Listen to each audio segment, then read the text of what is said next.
اے عزیزان، کیا ماہ مبارک میں جس طرح ہمیں خدا کی معرفت اور عبادت کرنی چاہیے اس طرح ہم عبادت کر رہے ہیں یا نہیں؟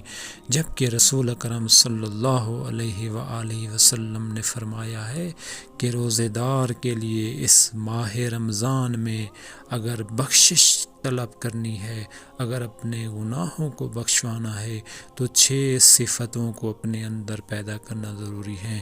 کون سی 6 صفتیں؟ کہ ان میں سے پہلی یہ فرمایا کہ ان یحفظ دینا، کہ وہ اپنے دین کی حفاظت کرے، ویسون نفسا، اپنے آپ کو کنٹرول کرے۔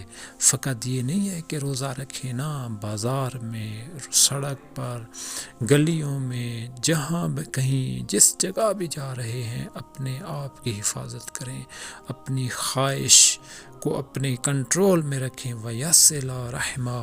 اور تیسری شرط یہ بتائی کہ اگر بخشش چاہنی ہے تو ماہ رمضان میں اپنے رشتہ داروں کے ساتھ صلہ رحمی سے پیش ہے، ولا یؤذی جارا، اپنے ہمسائے کو اذیت نہ کرے، ویرعی اخوانا، اپنے بھائیوں کے حقوق کی رعایت کرے، ویخذن لسانا، اور فرمایا کہ زبان کو کنٹرول میں رکھے۔